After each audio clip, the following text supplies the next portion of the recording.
The broadcast is now starting. All attendees are in listen-only mode. Welcome, Coleman Report Live, April 2nd, 2020 edition. And Lance Sexton is with us, Katie Watucky, and John Riosti, American banker. John, thank you so much for joining us. My pleasure, Bob. Where's your camera, John? Are you sheltering at home? I am sheltering at home because the reason I'm not on cam and I do it by phone is just my wife runs a daycare. So at any given minute, it erupts into chaos at my house. So I wanted to spare everybody. Why should your house be any different than anybody else's? I hope the rest of the world doesn't have to deal with what we have with 6 children running around. John, that's a good-looking picture of you. Welcome. Okay, let's go to the poll question. Thank you. Are you ready to start submitting PPP? I am going to be so interested to see what the response is. Yeah. I already know what the response is. Yeah, it's probably going to be a resounding no. But not resounding, but that's what I expected. By the way, we'll talk about it later, but Treasury is going to come out with some new guidelines. I forgot we had a slide on that, so we'll talk about that. I have not heard of any new guidance from SBA coming out, but I assume that's going to happen. Yeah, it hasn't happened at this point, so being ready to submit. Of course, SBA threw the date out as tomorrow, so we need this guidance as soon as possible for banks to be ready. Yes.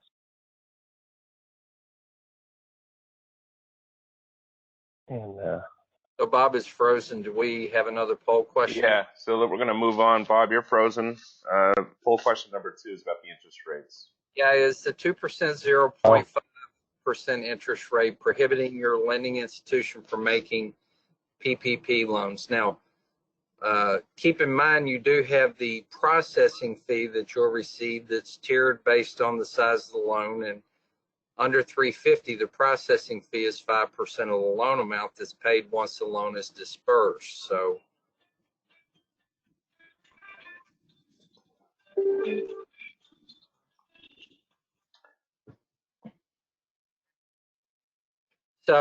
it looks like there is some I guess hesitation because of the interest rate, but most people are looking at that processing fee and realizing that it's significant enough to want to participate in this program. I think that one of the concerns. Can I jump in, Lance? Yes, John, jump in here. Oh, I apologize for interrupting, but what I've heard from bankers is, apart from the processing fee, and I talk to a lot of community bankers, so these are smaller institutions, they don't have the capacity without some sort of takeout mechanism, sale to the secondary market, to do a lot of this lending just on their balance sheet, at least relative to the demand they expect to see. So they're very concerned about the 0.5% interest rate. Well, I think John is exactly right. This is going to be a situation where the loan balances will run up real quick, and then of course they'll go down about as quickly as they run up. But John is right. Some smaller community banks may not have the capacity to handle the dollar amounts and the number of applications that they'll be presented. Is that fairly accurate, John? Yes, and I guess what I'm also hearing is some of the bigger banks, for other reasons, for other reasons in the instructions, are a little bit reluctant to go outside of their client pools, the clients they already serve, just for fear of running afoul of some of the other regulations that they're seeing, or some of the other things that they're catching wind of from Treasury and the government, and the SBA, and that would reduce capacity even more, because obviously, if the community banks can't do a lot of lending, one would have to, begin looking for the bigger players. Well, and I think, John, you make an excellent point. A lot of banks are looking at this, and this is why SBA getting the rest of the guidance out so they can review it Right. is so critical. Larger banks are probably looking at this and saying, do we want a bunch of 0.5% loans that are unsecured, that do not have guarantors, that we can't get paid on the guarantee? And I think the SBA's guidance might help calm the concerns as soon as it's released. But we need that information as soon as possible. And I know SBA knows. Yes. Yes. Yeah. I agree with you, Lance. I'm sure it's going to come, and eventually this will all get smoothed out. But it's a tough way to launch a program as important as this. Well, John, and being on the side of a bank, our bank is a $25 billion bank. Right.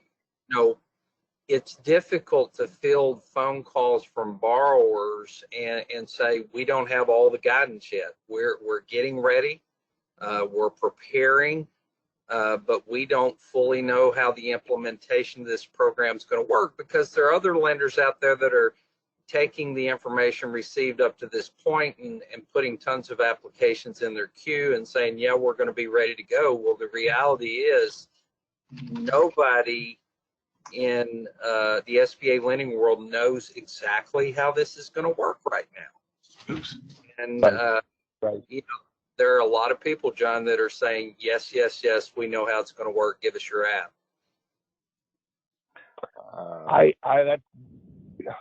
They are taking a giant leap of faith, and I guess that's what the government would like you to do. But you think about it; these are loans that, if you made them under normal circumstances, you'd be red flagged in a heartbeat. You no one would do it.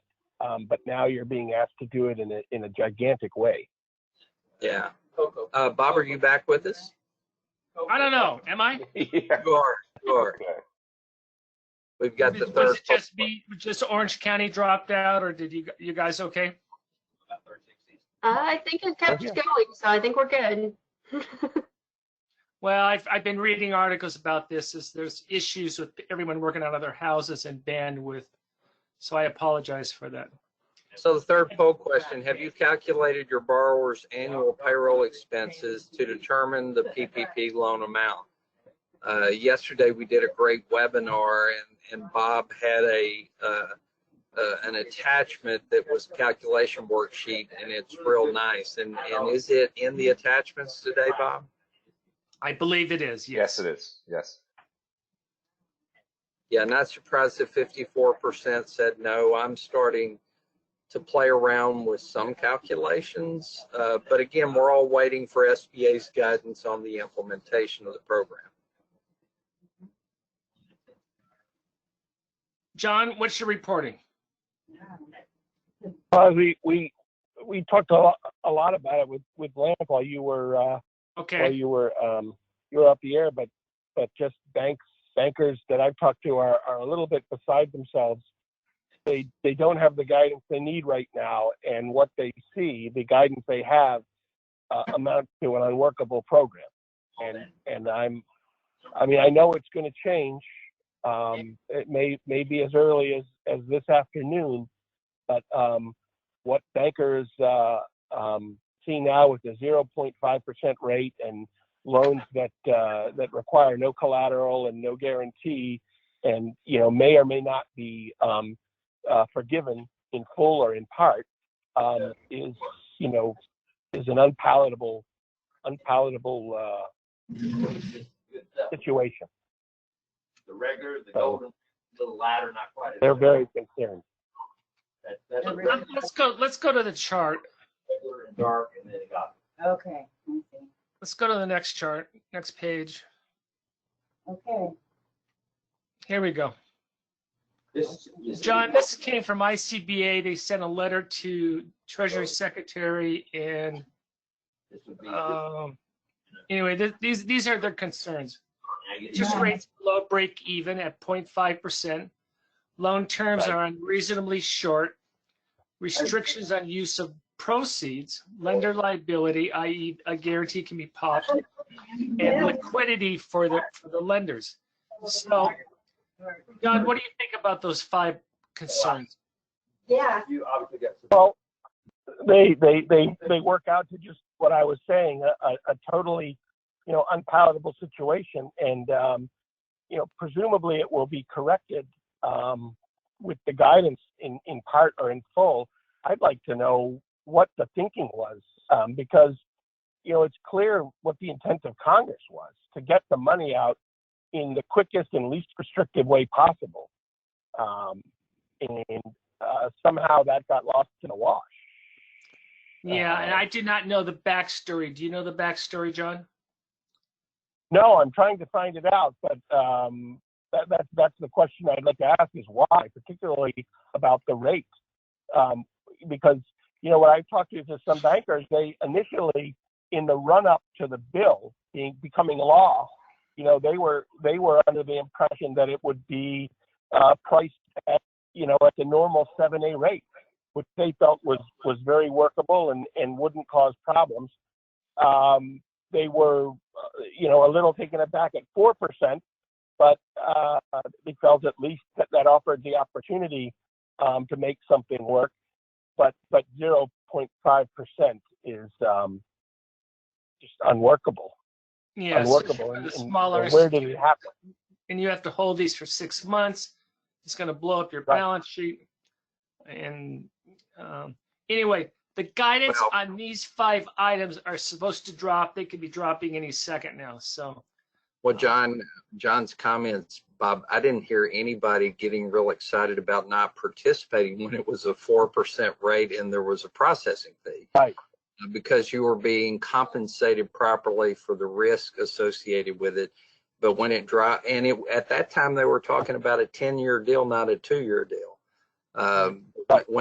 When the interest rate dropped to 0.5 and they started talking about a 2-year deal, suddenly you started hearing some banks that had concern about participating. let's go to the next slide. This is what Lance was talking about. Oh, let's go to one more. There we go.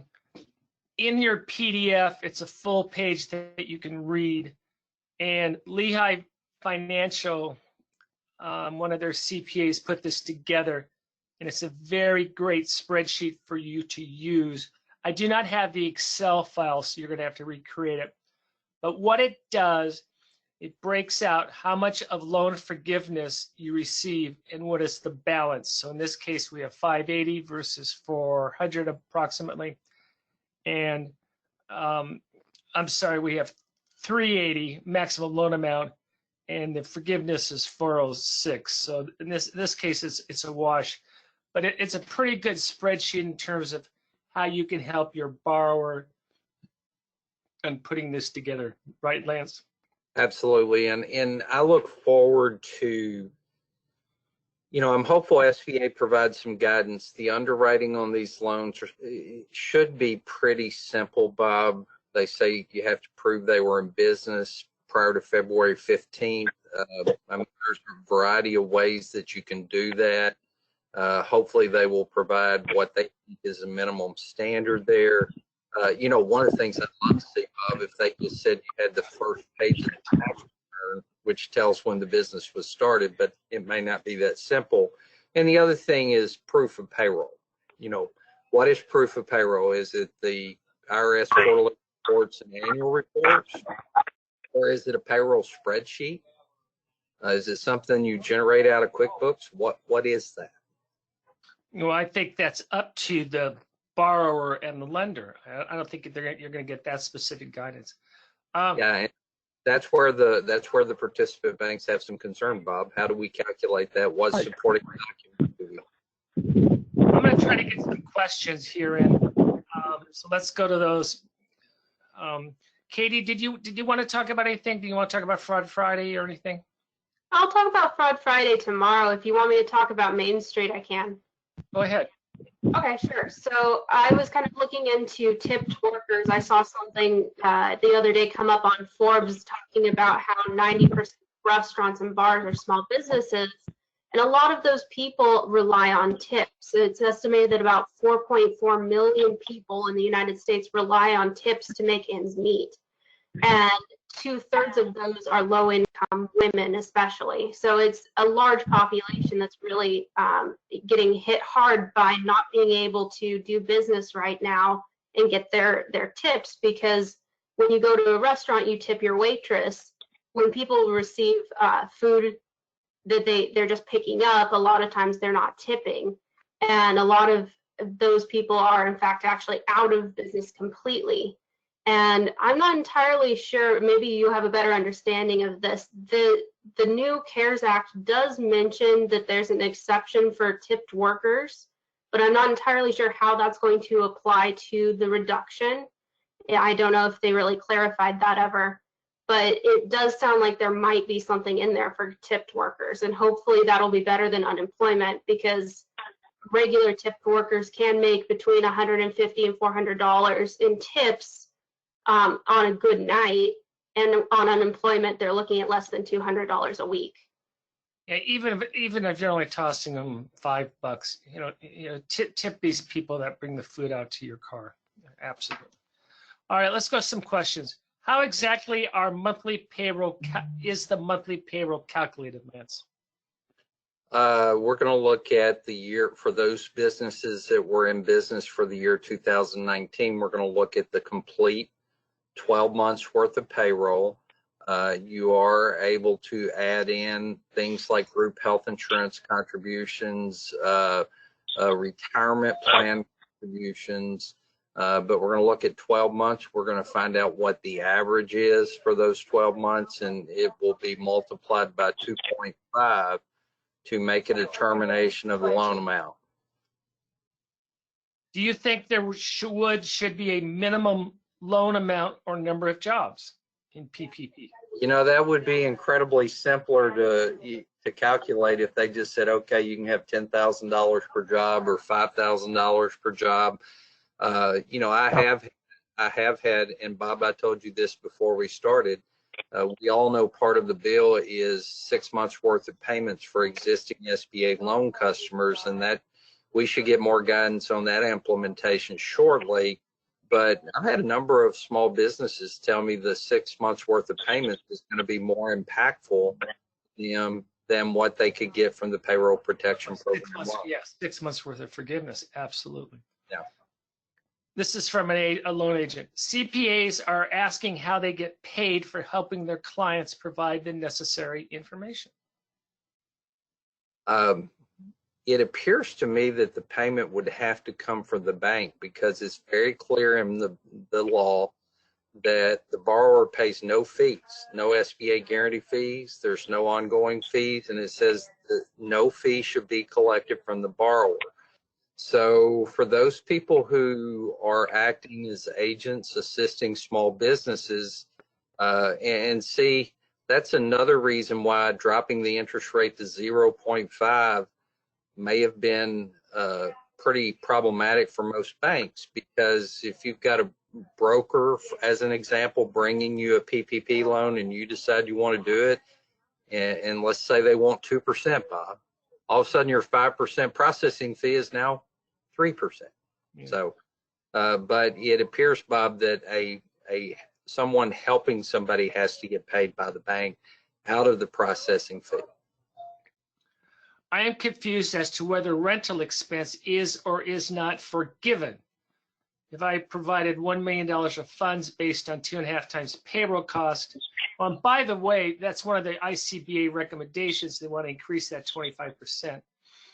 Yeah, that's rent can be included, but as the guidance we got, I guess Tuesday stated, 75% of the proceeds of the PPP loan has to be used for payroll.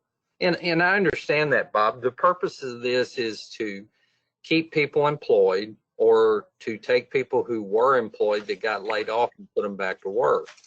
But the way the rule reads, only 25% of the loan amount can be used for overhead, rent, utilities, and so forth, and be forgiven. Two Now- questions. Okay. Do distributions count as payroll, and how do we calculate the sole proprietorship income?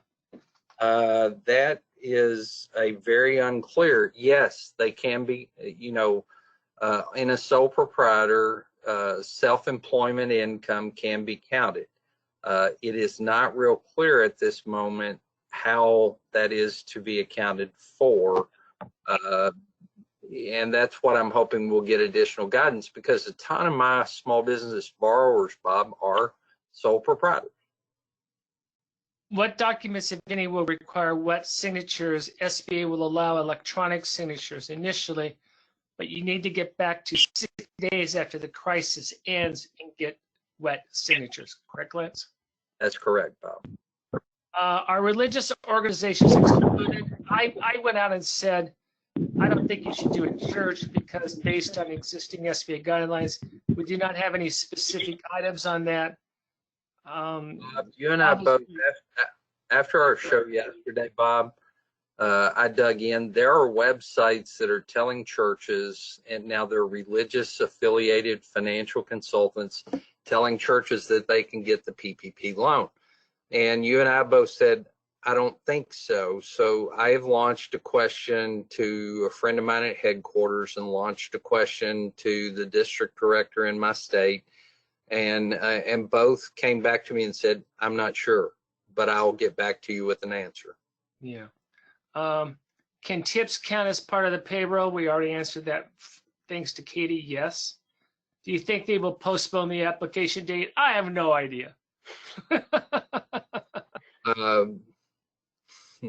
How do we calculate seasonal payroll? Do we just average it for the year?